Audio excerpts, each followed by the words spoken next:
Esiet sveicināti Sportcentrs.com un Sportcentrs TV skatītāji. Šovakar atrodamies nevis arēnā Rīga, bet gan šī brīža Latvijas galvenajā futbola arēnā, proti Hanzas vidusskolas stadionā, kur pēc pavisam īsa brīža sāksies SMS Kredit LV virslīgas 4. kārtas pirmā un nebaidīšos to teikt arī centrālā spēle Rīgas derbijs starp Rīgas Daugavu un Skonto komandām. Un lasīsimies šo uzbrukumu. Karšausks sitiens tālāk apakšējā stūrī un garām. Labu metru lidoja bumbu garām vārtiem. Tomēr beigās izdevās trāpīt. Tagad labs centrējums. Bumbu daudz izlido cauri skontiešiem. Un Siņeļikovs uzvar šajā duelī. Šeit redzējām Borovskis malējais aizsargs pieslēdās Daugavas uzbrukumam. O, labs izrāviens atkal. Kozačuks piespēlē gar vārtiem, pārāk spēcīgi. Un šodien futbolistiem noteikti ir jāpareiķina sitiens spēks, ņemot vērā. Ir bijuši labākas dienas, bet kā ir, tā ir.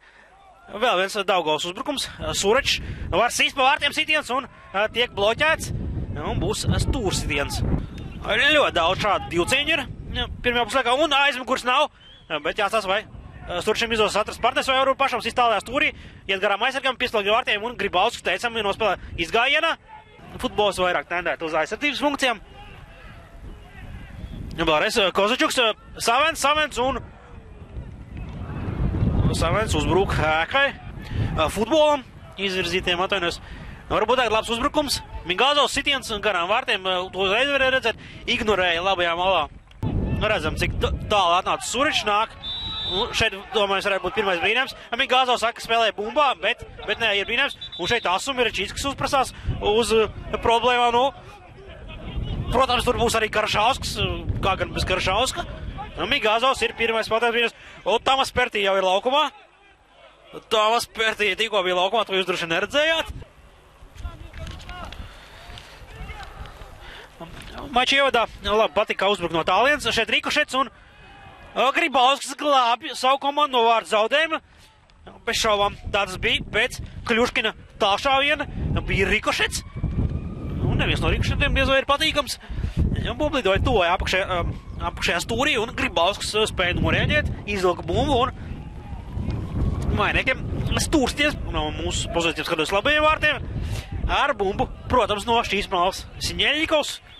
Šeit nekādu pārsteigumu nav. Sodaukumā 6 Skonto futbolisti. Neizdodas atrast savu komandas biedru Laizāns un no jau tālās malas. Kurjos situācija.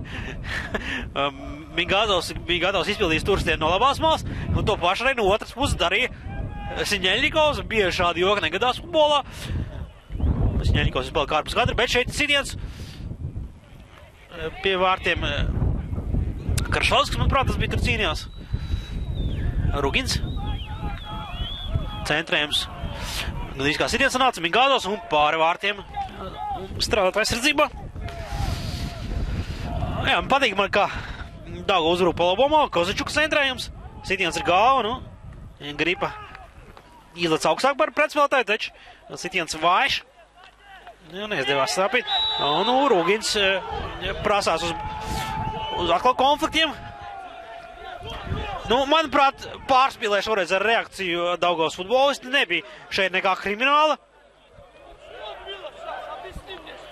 Pertī aicina paskatot, kas šajā epizodē notika. Pārkāpums labi. Standarts situācija, Savens centrējums.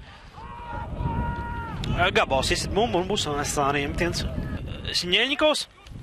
Kreiso kāju vai Rugins, Mingāzovs ar labo kāju. Skatīsimies, ko izdomās. Siņeļikovs paskatien garam bumbai. Un interesants saspēle, bet neprecīzi. Jā, 3 vēlētāji pie bumbas, 2 paskatien garam. Diemžēl lielā vējā. Audio nevar būt pas labākais. Uj, trāpīja pa galvu šeit Šinovičam. Raivis nokdaunā bumba. Jāstārā, jā. Tas arī tiek izdarīts. Borovskis uzreiz novērtē situāciju. Domāju, situācija uzlabosies. Bet šeit skatāmies Mingāzovs izpildas turstienu. Bīstam sita Šabalā pāri vārtiem ar galvu. Nu, šo jau var nosaukt par vārtu momentu. Arī bieži vien redzēt standarta situācijas kombināciju Skonto sastāvā, proti piespēle, stūrstiena izspēlē ir uz to stabu. Centrus pozīcijā, bet jau kā vingeris. Ļoti tās nospēlē un bīstamā pozīcijā būs soda sitiens.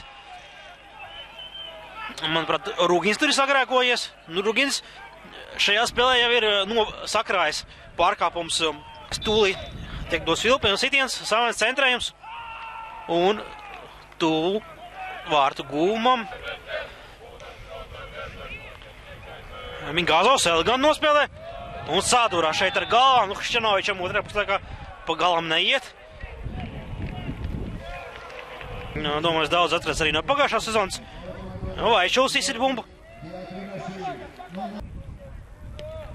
Un tā arī notiek. Izgaina Gribals, netiek līdz bumbai. Tā sitiens un, jā, nu, Borovska raidītā bumba bija. Jā, Skonto iztika bez spēlētāju maiņām. Maču kā sāk 11, tā arī pabeidz tie paši 11. Un Ivars Cauns skatās savu pulksteni un nosilp pēdējo reizi.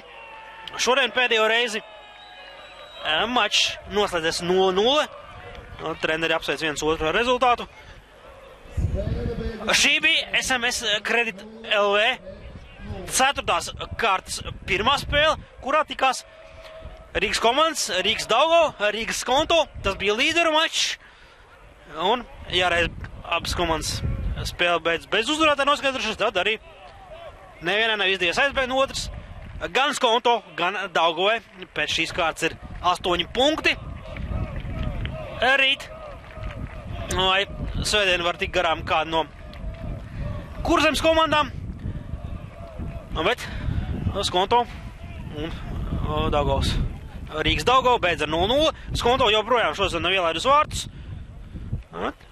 Šodien arī neviens neiesita. Jāsimnās ar 0-0. Mēs no Vējainā Hantas vidusskolas stadiona savu translāciju līdz ar to noslēdzam un tiksimies citreiz. Cerams, krietni vien rezultīvākā mačā. Visu labu!